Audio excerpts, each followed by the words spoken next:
श्री रामकृष्ण लीला प्रसंग स्वामी शारदानंद जी द्वारा लिखित पाठ संख्या 25।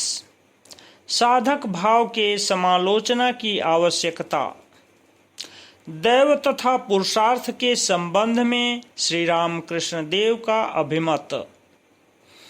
भक्तों को श्री रामकृष्ण देव जो उपदेश देते थे उसमें हमें दो प्रकार के भाव दिखाई देते हैं। उनकी कुछ उक्तियों का उल्लेख करने से पाठक इस विषय को स्वयं समझ जाएंगे। यह देखा जाता है कि एक ओर तो वे अपने भक्तों से कह रहे हैं, मैंने चावल पका लिया है, तुम परोसे हुए भात की थाली लेकर खाने को बैठ जाओ। सांचा तैयार हो गया है, तुम लोग उसमें अपने अपने मन को डाल दो तथा उसे गढ़ लो। यदि स्वयं कुछ भी न कर सको तो मुझे अपना आम मुख्तार बना लो इत्यादि। साथ ही दूसरी ओर उनका यह कहना है कि एक एक करके सब वासनाओं को त्याग दो, तभी अग्रसर हो सकोगे। आंधी के सम्मुख जूठी पत्थर की तरह बने रहो। कामिनी कांचन को त्याग कर ईश्वर को पुकारो। मैं 16 आना कर चुका हूँ, तुम 1 आना भर तो करो इत्यादि। ऐसा प्रतीत होता है कि उनके इस 2 प्रकार के भावों की उक्तियों का अर्थ बहुत समझ में न आने के कारण ही दैव तथा पुरुषार्थ, निर्भरता तथा साधन, इनमें से किसको अवलंबन बनाकर जीवन में अग्रसर होना चाहिए, यह हम निर्धारित नहीं कर पाए हैं। दक्षिणेश्वर में एक दिन अपने एक मित्र के साथ इस विषय को लेकर कि मानव में स्वतंत्र इच्छा का अस्तित्व कुछ विद्यमान है या नहीं, बहुत देर तक वाद विवाद करने के पश्चात उसकी यथार्थ मीमांसा के लिए हम श्री रामकृष्ण देव के समीप उपस्थित हुए। बालकों के विवाद को कुछ देर तक वे कौतूहल से सुनते रहे। तदनंतर गंभीर होकर बोले, अरे, कोई स्वाधीन इच्छा भी किसी के अंदर कुछ विद्यमान है क्या? ईश्वर से ही सर्वदा सब कुछ हो रहा है और होता रहेगा। अंत में मनुष्य को इस बात का पता चलता है। फिर भी बात यह है कि मानो किसी गाय को एक लंबी रस्सी के द्वारा खूंटे से बांध दिया गया है। वह गाय खूंटे से 1 हाथ दूरी पर खड़ी हो सकती है और यदि चाहे तो रस्सी जितनी लंबी है वहां तक जाकर भी खड़ी हो सकती है। मानव की स्वाधीन इच्छा भी इसी प्रकार की है। वह गाय उस दायरे में चाहे जहां बैठे खड़ी हो अथवा घूमती रहे। इसीलिए मनुष्य उसे इस प्रकार से बांधता है। ठीक उसी प्रकार ईश्वर ने भी मानव को कुछ शक्ति देकर तदनुसार वह जैसे एवं जितना चाहे उसका प्रयोग कर सकता है, इस प्रकार की स्वतंत्रता देकर उसे छोड़ दिया है।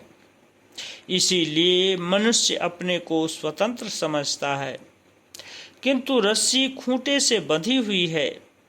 बात यह है कि उनसे आर्त होकर प्रार्थना करने पर वे उसे ढीला कर बांध सकते हैं, उस रस्सी को और भी लंबी कर दे सकते हैं और चाहें तो गले के बंधन को एकदम खोल भी सकते हैं।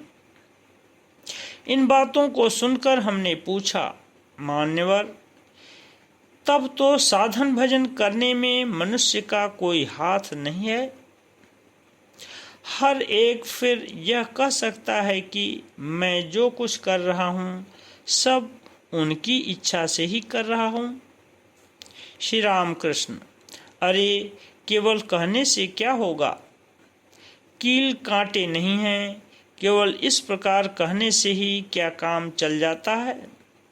कांटे पर हाथ पड़ते ही उसके चुभ जाने से मनुष्य उह करके चिल्ला उठता है। साधन भजन करना यदि मनुष्य के हाथ में होता तब तो सभी लोग उसका अनुष्ठान कर सकते, किंतु मनुष्य फिर क्यों नहीं कर पाते हैं? बात यह है कि उन्होंने तुमको जितनी शक्ति दी है, यदि तुम उसका उचित प्रयोग न करो तो वे उससे और अधिक नहीं देंगे। इसीलिए पुरुषार्थ या उद्यम की आवश्यकता है। देखो ना, सभी को कुछ न कुछ उद्यम करके ही ईश्वर कृपा का अधिकारी बनना पड़ता है। ऐसा करने पर उनकी कृपा से 10 जन्म के भोग एक ही जन्म में समाप्त हो जाते हैं, किंतु उन पर निर्भरशील होकर कुछ न कुछ उद्यम करना ही पड़ता है। इस प्रसंग में एक कहानी सुनो। उक्त विषय में श्री विष्णु तथा नारद जी का संवाद। गोलोक बिहारी विष्णु ने एक बार किसी कारणवश नारद जी को अभिशाप दिया कि उन्हें नरक भोगना पड़ेगा। नारद जी चिंतातुर हो उठे। नाना प्रकार की स्तव स्तुतियों द्वारा उन्हें संतुष्ट कर वे बोले, अच्छा प्रभु, नरक कहाँ है? वह कैसा है तथा कितने प्रकार का है? मेरी यह जानने की इच्छा हो रही है, मुझे कृपा कर बताइए। स्वर्ग, नरक तथा पृथ्वी जो जहाँ पर अवस्थित है, उसको खड़िया से धरती पर अंकित कर दिखाते हुए विष्णु बोले, यहाँ पर स्वर्ग तथा यहाँ पर नरक है। नारद जी ने कहा, अच्छा, तो फिर यही मेरा नरक भोग हो गया। यह कहकर उस अंकित नरक के ऊपर लोट लगाने लगे। अर्थात नारद जी ने उन्हें प्रणाम किया। विष्णु हंसते हुए बोले, यह क्या, तुम्हारा नरक भोग कैसे हुआ? नारद जी ने कहा, क्यों प्रभु, स्वर्ग तथा नरक का सृजन आपने ही किया है। आप उसे अंकित कर मुझे दिखाते हुए जब यह बोले कि यह नरक है, तब वह स्थान वास्तव में नरक ही हो गया, और उस पर लोट लगा लेने से मेरा भी नरक भोग क्यों नहीं पूरा हो गया? नारद जी ने यह बात अपने हार्दिक विश्वास से कही थी ना, इसीलिए विष्णु ने भी तथास्तु कहा। किंतु नारद जी को उन पर यथार्थ रूप से विश्वास स्थापन कर उस अंकित नरक के ऊपर लोट लगाना पड़ा। इस प्रकार उद्यम करने के पश्चात तब कहीं उनका भोग समाप्त हुआ। इसी प्रकार कृपा के राज्य में भी उद्यम तथा पुरुषार्थ दोनों का ही स्थान है। इस बात को श्री रामकृष्ण देव इस कहानी की सहायता से कभी कभी हमको समझाया करते थे। मानवों की असंपूर्णता को स्वीकार कर अवतार पुरुषों के द्वारा मुक्ति का मार्ग आविष्कार करना, नरदेह को धारण कर नरवत लीला में प्रवृत्त हो अवतारी पुरुषों को हमारी तरह बहुधा दृष्टिहीनता, अल्पज्ञता आदि का अनुभव करना पड़ता है। हम लोगों की भांति उद्यम की सहायता से वे भी उन विषयों से मुक्त होने का मार्ग आविष्कार करते हैं, एवं जब तक वह मार्ग आविष्कृत नहीं हो जाता तब तक उनके हृदय में अपने देव स्वरूप का आभास कभी कभी स्वल्प समय के लिए उदित होने पर भी पुनः वह आच्छन्न हो जाता है। इस प्रकार से बहुजन हिताय माया के आवरण को स्वीकार कर उन्हें भी हम लोगों की तरह आलोक अंधकार के राज्य में मार्ग का अन्वेषण करना पड़ता है। भेद केवल इतना ही है कि उनके अंदर स्वार्थ सुख की चेष्टा बिल्कुल नहीं होने के कारण वे अपने जीवन मार्ग में हम लोगों की अपेक्षा अधिक आलोक देख पाते हैं एवं अपने अंदर अवस्थित समग्र शक्ति को सहज ही में एक साथ केंद्रित कर अविलंब जीवन समस्या का समाधान करते हुए लोक कल्याण साधन में नियुक्त होते हैं। मानव रूप से चिंतन किए बिना अवतार पुरुषों के जीवन तथा प्रयास का अर्थ जाना नहीं जा सकता। मानव की असंपूर्णता को यथार्थ रूप से स्वीकार करने के कारण ही देव मानव श्री राम कृष्ण देव के मानव भाव की विवेचना के द्वारा हम लोगों का अत्यंत कल्याण हो सकता है एवं इसीलिए उनके मानव भावों को सर्वदा सामने रखकर उनके देव भाव की विवेचना करने के लिए हम पाठकों से अनुरोध करते हैं। वे हम लोगों में से ही एक थे। इस प्रकार चिंतन किए बिना उनके साधनकालीन अलौकिक उद्यम तथा प्रयासों का कोई अर्थ ढूंढने पर भी हमें प्राप्त नहीं होगा। अन्यथा ऐसा प्रतीत होगा कि जो नित्य पूर्ण हैं उनके लिए सत्य लाभ के प्रयत्न की क्या आवश्यकता है। मालूम होगा कि उनकी अथक चेष्टाएं लोक दिखावा मात्र हैं।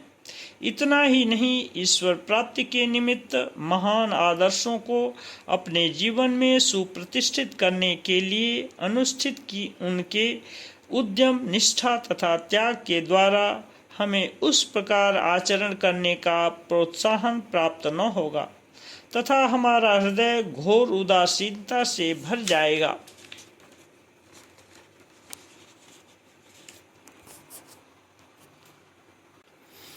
और इस जीवन में हमारी जड़ता कभी दूर न होगी। बद्ध मानव को मानव भाव का ही बोध होता है।